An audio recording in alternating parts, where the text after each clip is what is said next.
Hello friends, कैसे हैं आप लोग।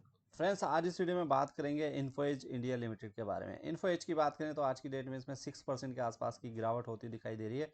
कंपनी का प्राइस अब आपको 167 के आसपास आता हुआ दिखाई दे रहा है। तो यहाँ पर देखिए कि पिछले कुछ दिनों में 5 दिन में ही स्टॉक में 1% के आसपास के पॉजिटिव रिटर्न्स दिखाई दे रहे हैं। 1 मंथ की बात करेंगे तो 1 मंथ में स्टॉक अब नेगेटिव हो चुका है। 4% के आसपास के नेगेटिव रिटर्न्स स्टॉक में आपको दिखाई देंगे।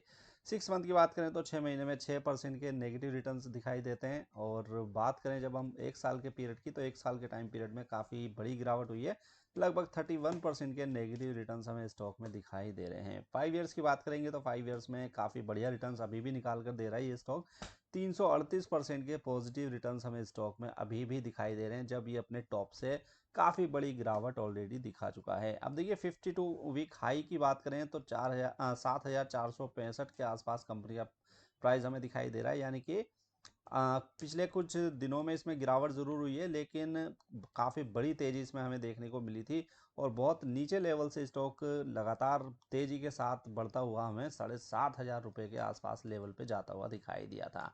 तो बात करते हैं कि आखिर इन्फो एज में क्या ऐसी दिक्कतें चल रही हैं जिसके चलते इसमें गिरावट हमें देखने को मिल रही है। अब देखिए, अगर कंपनी के रेवेन्यू की बात करेंगे तो रेवेन्यू ठीक ठाक दिखाई देगा। 2018 में 988 करोड़ का रेवेन्यू था कंपनी का। 2022 में बढ़कर 1589 करोड़ पर पहुंचता हुआ हमें दिखाई दिया। नेट प्रॉफिट की बात करें तो नेट प्रॉफिट देखिए 2018 में 545 करोड़ रुपए का था। 2019 में 902 करोड़ रुपए। 2020 में इसमें थोड़ी गिरावट देखने को मिली। 2021 में दोबारा से काफ़ी शानदार प्रॉफिट कंपनी ने पोस्ट किया 1620 करोड़ रुपए का। और 2022 में तो 10,500 करोड़ से ज़्यादा का प्रॉफिट कंपनी ने पोस्ट किया है। अब ये इतना बड़ा प्रॉफिट क्यों आ रहा है? क्योंकि इस कंपनी ने इस फाइनेंशियल ईयर के 2 क्वार्टर में कुछ वन टाइम गेन बुक किया था अपनी बुक्स में, जिसके चलते इतना बड़ा प्रॉफिट हमें यहाँ पर देखने को मिल रहा है। अब देखिए, आपको पता है कि कंपनी एक डेट फ्री कंपनी है। कोई डेट हमें कंपनी के ऊपर दिखाई नहीं देता है। और रिटर्न ऑन इक्विटी की बात करेंगे तो रिटर्न ऑन इक्विटी भी कंपनी में हमें शानदार यहाँ पर दिखाई दे रही है। तो फिर देखिए, अगर आप क्वार्टरली बेसिस पर भी देखेंगे तो क्वार्टरली बेसिस पर भी नंबर्स आपको यहाँ पर शानदार दिखाई देंगे। क्योंकि अगर हम कंपेयर करें जून 2021 के नंबर्स को जून 2022 के साथ, तो देखिए सेल्स 327 करोड़ से बढ़कर यहाँ पे 550 करोड़ के आसपास पहुंचती दिखाई दे रही है। और नेट प्रॉफिट भी देखिए 250 करोड़ रुपए से बढ़कर 350 करोड़ से ऊपर का पहुंचता हुआ यहाँ पर दिखाई दे रहा है। तो इतने शानदार नंबर्स कंपनी में दिखाई दे रहे हैं, तो फिर गिरावट कंपनी के शेयर प्राइस में क्यों हमें देखने को मिल रही है? उसका सबसे बड़ा रीज़न ये है कि कंपनी की हिस्सेदारी हमें जोमेटो जैसी कंपनी में दिखाई देती है। और साथ में पॉलिसी बाजार में भी इस कंपनी की हिस्सेदारी हमें दिखाई देती है।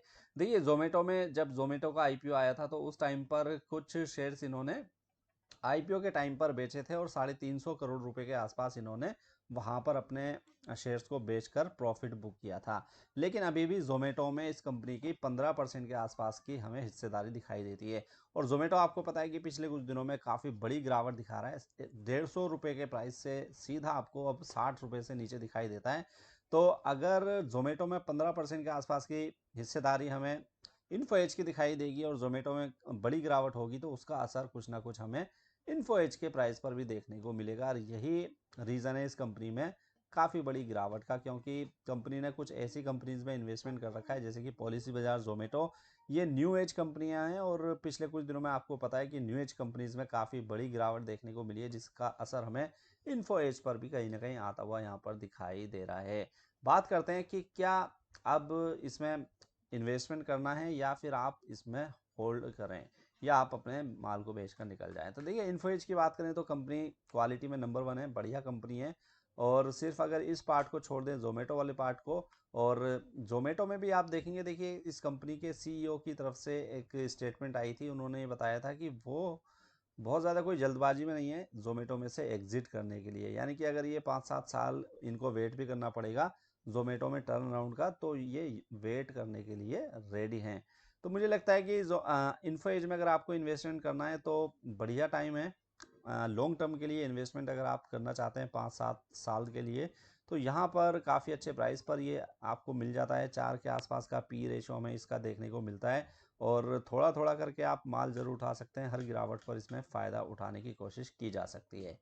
उम्मीद करता हूँ आपको ये वीडियो अच्छी लगी होगी। वीडियो अच्छी लगी तो इसको लाइक करना मत भूलिएगा। मिलते हैं नेक्स्ट वीडियो में, जब तक के लिए गुड बाय। और चैनल पर नए आए हैं तो इसको सब्सक्राइब ज़रूर कीजिएगा।